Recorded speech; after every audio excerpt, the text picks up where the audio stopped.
I'm a child custody lawyer, a divorce lawyer, injury lawyer. I cover a lot of fields. Okay, that's good to hear.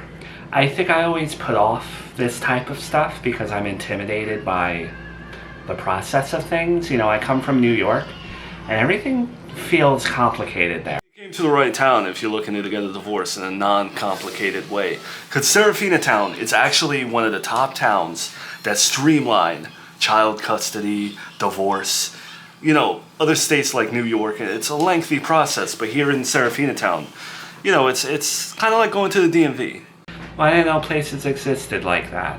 I always thought it was kind of the same everywhere, but that's good to know. I mean, it makes my job a lot easier. Back in 1995, Serafina Town actually had the highest desired divorce rate. I say desired divorce rate because everyone wanted a divorce in town, right?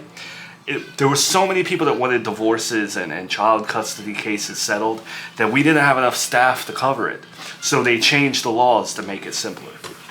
Oh, okay. That's interesting. So, before we get your case started, are you looking for a no-fault divorce or a faulted divorce? Meaning, are you guys amicable or are you blaming your husband for this divorce? I'd love to not blame him, but it is his fault we're getting the divorce. You know, he abandoned me and my son. I don't know if that falls under anything, but that's what he did. Anything that breaks the marriage bond that you guys have, you know, legally, you know, from abandonment, cruelty, anything along those lines, you could call it a faulted, you know, divorce, as we call it here in Serafina Town.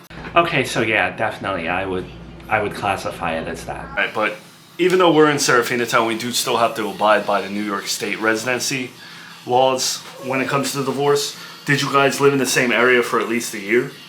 I only recently moved to Serafina Town. Me and Joey had lived in New York our whole relationship up until recently.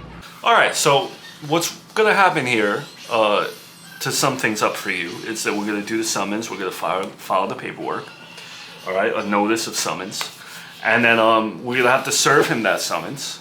Yeah, so I don't really want to see him. So if I'm the one that has to serve him, I'm uncomfortable with that. I'm just throwing that out there. Don't worry about that. You get a third party to do it. Sometimes the sheriff can do it.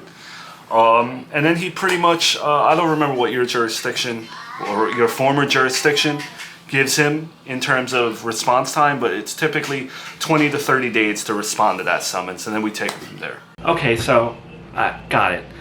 But when it comes to the serving him the summons thing, is it bad that I don't have his address? Is that going to affect things? You don't know his address?